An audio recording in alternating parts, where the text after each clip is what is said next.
대한민국의 대표적인 살인사건들. 첫 번째, 5.3 존속살해 사건.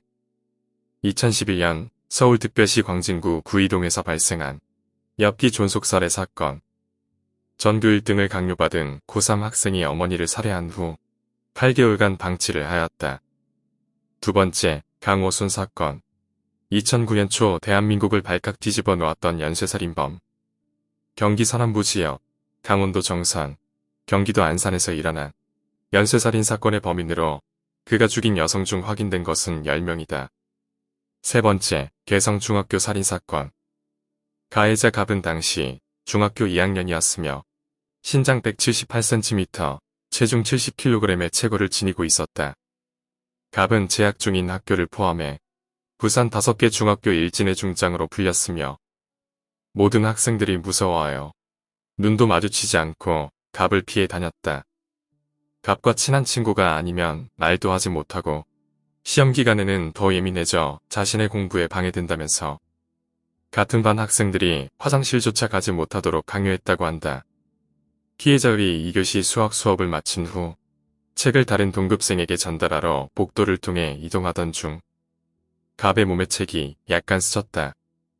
갑은 몸을 스친 을에게 자신에게 책을 스친 이유 5가지를 대라고 하였으며 을이 각각의 이유를 하나씩 말할 때마다 갑은 을에게 주먹으로 가슴을 가격하였다.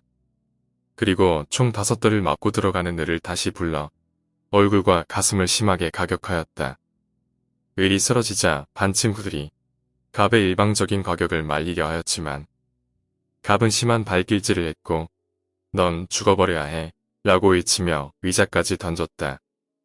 이때 을은 의식을 잃었지만 갑은 쓰러진 을을 계속 구타하였다. 결국 을은 병원으로 실려갔고 거의 죽은 상태로 간신히 기계호흡을 하고 있었다. 외상이 없는 상태에서 폐가 대부분 파열되었고 찌주막과 출혈로 머리 전체에 피가 고여 있어 하루빨리 수술이 시급하였으나 죽은 상태와 다름없는 상태에서 수술을 할 수 없는 상황이어서 4일 동안 그 상태로 버티다가 사망하였다.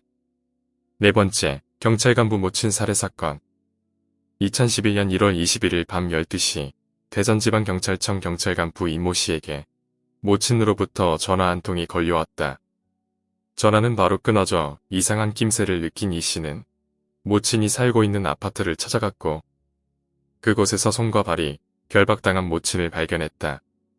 많이 이상했지만 모친은 딱히 외상이 없었고 도둑 맞은 물건도 없어 이 씨는 신고하지 않고 모친과 함께 잠을 잤다.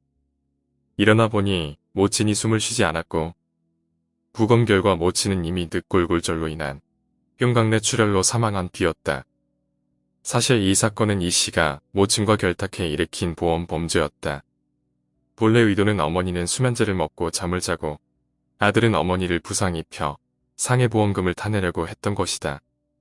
근데 이게 너무 과해서 결국 사망해버리고 말았다. 7.7kg에 달하는 초중량 불린공을 약 7차례 허리에 떨어뜨렸다는데 어찌 보면 끔찍하고 어찌 보면 어이없고 어찌 보면 안타까운 사건으로 사실 이 씨 본인은 보험금을 수령할 생각도 없었다. 어머니가 빚을 지고 있었는데 어머니 자신의 빚을 갚기 위해 아들한테 보험 사기 계획을 짰던 것이다. 그리고 어머니가 아프지 않게 다치실 방법을 찾다가 수면제를 쓰게 됐고 한 방에 다칠 수 있게 최중량 볼링공을 고른 게 종합적으로 사망에 이르는 화근이 된 것이었다. 이 씨 측 증인으로 나왔던 윤모 씨도 이 씨는 평소 극진한 효자였고 만약 죽을 가능성을 알고 있었다며 절대 이런 일을 벌이지 않았을 거라며 선처를 베풀어 달라고 호소했다. 재판에서 징역 12년을 구형받았으나 이 씨가 국민참여재판을 원해 국민참여재판이 열렸다. 10시간이 넘는 재판 끝에 징역 3년이라는 이례적일 정도의 판결이 나왔다. 존속상해 치사의 경우 무기징역 또는 5년 이상 징역인 걸로 형법에 나와 있음에도 이 씨가 고의성이 없었고 당시 이 씨의 절박한 상황을 이유로 들어 양형의 이유를 밝혔다. 다섯 번째, 김대두 사건. 대한민국 최초의 연쇄살인마. 1975년에 전라도, 경기도, 서울을 돌며 17명을 살해한 연쇄살인마. 풍년전과 이범인 김대두는 출소 후 돈이 궁했고 돈을 빼앗기 위해 1975년 8월 12일 첫 살인을 저지르고 같은 해 10월 8일 검거되기 전까지 55일 동안 마구 돌아다니면서 17명을 살해했다.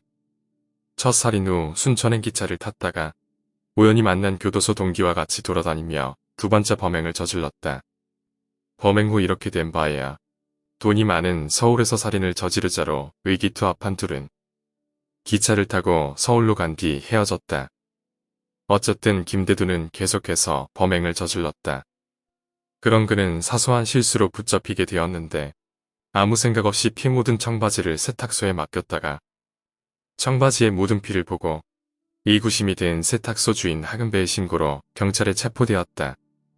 검거 이틀 후 현장 검증에서 껌을 질겅질겅 씹어대며 킬쭉 웃어대는 모습에 전 국민이 경악했다. 지금 기준으로 보면 사이코패스였던 걸로 추정. 옥중에서 기독교 신자가 되었고 수천 명을 신자로 만들었다고 하는데 과연 진심이었는지 사형 판결을 피하기 위한 행동이었는지 지금도 설왕설래가 있다. 만약 사이코패스였다면 진심이 아니었을 가능성이 높지만 결국 사형 판결을 받고 이듬해 사형이 집행되었다. 여섯 번째, 김보은 양 사건. 1991년에 벌어져서 세상을 경악시켰던 사건. 이 사건을 계기로 그동안 쉬쉬했던 존속 성폭행의 문제가 공개적으로 제기되었다.